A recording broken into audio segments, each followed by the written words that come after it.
play with the internet and a video game, but we get them all reading again and get them interested in things that are important to your life, you know. So with all that, Dr. LeBoy, he put in, the first time ever in the history of our show, he said, I will put in $8,000 to pay for the buses. Now we still have $15,000 left to raise.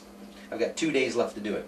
But with the show is going on, we committed to it. We've already put the flyers together, and the audience is ready there. They're going to be there. They're a built-in audience because it's a field trip. It starts at 10 in the morning, so the 4,000 kids will be there over 3 days because the theater doesn't hold them all at once.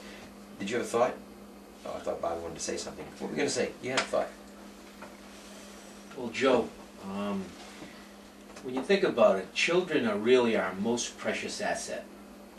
And we make so many investments in life, and we so worry about, you know, trying to save for college and all these things that the children do, sports and so on and so forth. And quite frankly, I believe we have it all wrong. I think we need to invest in all children early, plant that early seed. And as I said, they really are our most precious asset. And I really challenge all the parents out there and business people to really take responsibility, because it really starts with the parents. The church can do so much. The business community can do so much. But the parents, really, I challenge them to step and support this cause and support this show.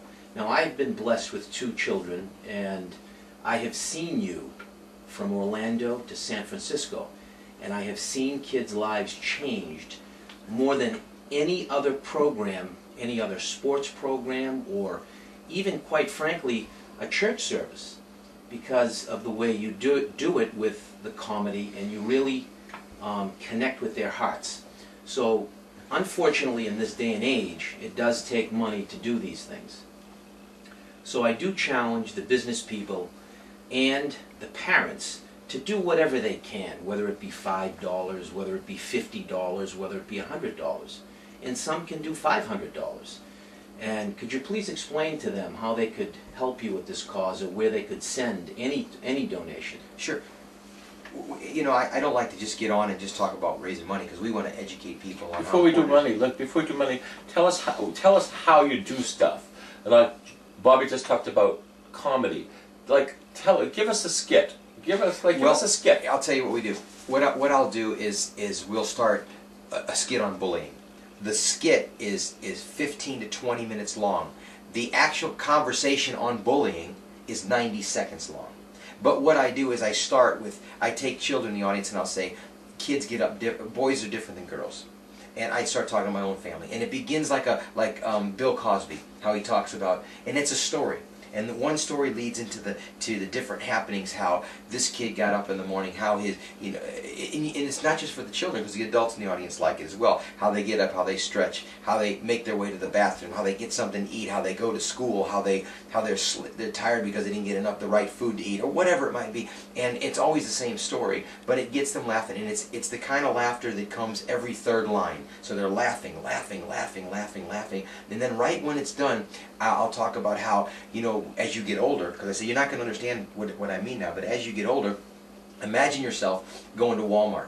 You pull in, you open your car door up, you get out, but before you do that, somebody pulled in next to you and they actually opened their car door up and accidentally dinged your car that has no paint on it, because you're going to remodel it and it's got primer on it, but because you've been training yourself to be violent your whole life, you get out of the car and you look at this guy and you go, you just hit my car. Well, the guy in the other car says, I didn't mean it. Yeah, well, you just hit my car. Well, it doesn't make a difference. Your car didn't have any paint on it. Then, because you're so prone to violence, you reach in, you grab the guy by the collar, you look at him and say, you didn't see my car, but you're going to see my fist as it hit you in the face, and you pound and beat this guy all the way to the ground, not to mention the man you just beat down to the ground was 97 years old. And then that's another laugh right there. Of course. Okay? And then, because you don't expect that coming. And then you start screaming at the man, don't you ever mess with me. Nobody messed with me. I was tough when I was in 3rd grade, and I'm tough in 4th grade, and I'm now tough as an adult. And nobody messed with you. Tell all your friends and your old folks home not to mess with me either. And I said, then you turn around and boom, that's when the gun comes out. At that moment,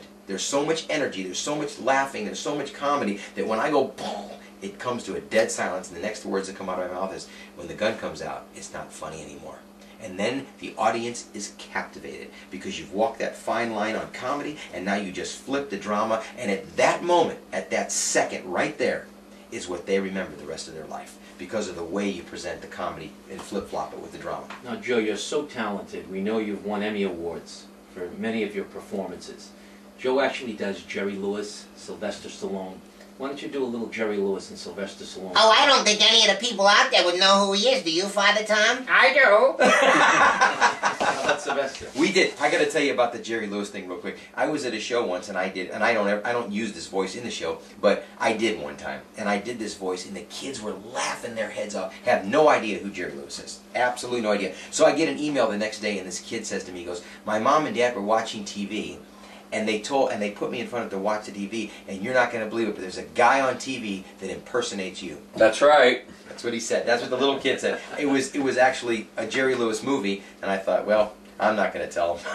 Let his parents tell him that Jerry was first. But anyway, so that's how we work with it. That's how and it goes all through. The same thing with teachers and parents. I do a bit on parents where I act like a 5-year-old, and I tell a story through the eyes of a 5-year-old, where I take an Oreo cookie and chew it up and spit it out, and then pick the cookie up and finish eating it.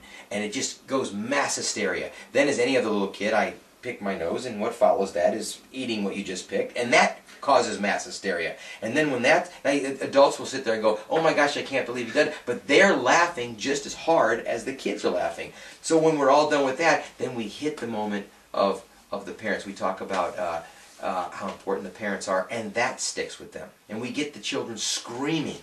Who are their heroes? Their mom is their hero. Their dad is their hero. You know, I'm not talking to the parents, so I'm not encouraging the children, I'm the parents, to be parents, because that's the first thing that needs to happen. They need to first be parents. But that's not my job. My job is to reach the children, and the Bible says in Exodus, in the 5th commandment, honor your mother and father. Didn't make a difference if they were good mothers or fathers or bad, but honor your mother and father, and your life will go well with you. So, you know, you put that out there with these kids, and it blossoms them. Man, it's awesome. And then the book follows the whole thing. The book is a novel that's we have 4 in the series, and it's about all these kids that get together, all different styles of kids that any kid can relate to. Yeah, that's me. No, that one's me.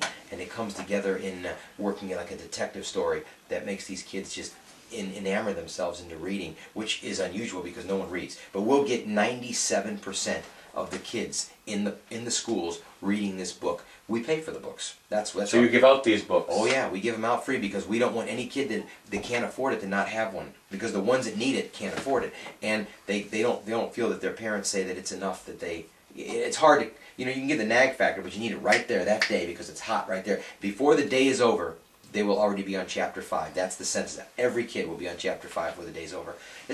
We have about $20,000 in expenses just for books alone to give to these kids. So why we're reaching out, first we need to educate why we do what we do, why it's important to do what we do. And you know, when people say, well, I can't give, it's rough times, $5 is one book. That's right. So we have 4,000 kids. So 4,000 people are listening, give $5, there's our budget. And you don't get one penny. No, I don't get paid for this. I get paid. Don't get me wrong. I do get paid for this show, but I don't get paid for this one in Lawrence. We're gonna do because I've chosen to come up here to. I was up here and did a pre-show last year when my mother passed away, and I stayed here. I turned my phone off and I said, "Lord, keep my mom till the show's over," and He did. And when I got to be at my mom's bedside 2 hours before she passed away, I flew back to St. Louis because that's where she was.